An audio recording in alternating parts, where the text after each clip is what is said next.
एकीकडे संतोष देशमुख हत्या प्रकरणावरनं मंत्री धनंजय मुंडे यांच्यावर दबाव निर्माण होत असतानाच दुसरीकडे भाजपच्या नेत्यांनाही आता बीडचं वावडं असल्याचं दिसून येत आहे। चंद्रपूरचा बीड होऊ द्यायचा नाही असं माजी मंत्री आणि भाजपचे आमदार सुधीर मुनगंटीवारांनी म्हटल्याचा दावा काँग्रेसचे नेते विजय वडेट्टीवारांनी केलाय।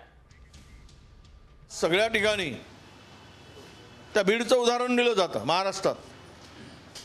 का आमच्या जिल्ह्याला बीड करायचं आहे का? पूर्वी बिहार बनायचे, आता बीड करायचं आहे का? कालच DPTCच्या मीटिंगमध्ये चंद्रपूरला सुधीर भाऊनी म्हटलं आपल्या जिल्ह्याला बीड करायचं नाही बरं, मीटिंगमध्ये बोलले।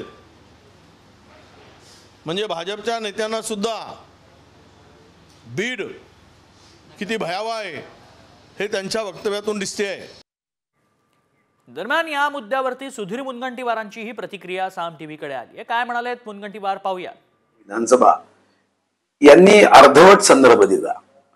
बीड होता कामा नये याचा अर्थ या संदर्भामध्ये बीड मध्ये ज्या सरपंचाच्या संदर्भातली निर्गुण हत्या झाली, अमानुष हत्या झाली, मानवतेने सुद्धा शरम करावी अशी घटना झाली।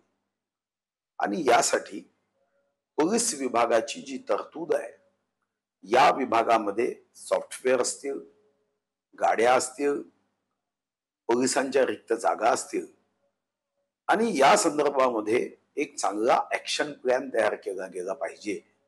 धीरे धीरे चंद्रपूरमध्ये काही क्षेत्रामध्ये माफिया वाढतायत आणि आज जर आम्ही या माफियांना थांबवलं नाही तर उद्या जी बीड मधली घटना आहे अशी घटना आपल्या जिल्ह्यात होता कामा नये।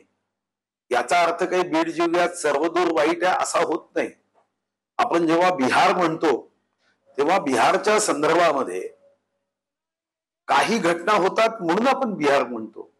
त्या बिहारमध्ये IAS IPS बुद्धिमान अशांची तर मोठी संख्या आहे, आदर्श असं आपण बिहारमध्ये पाहतो।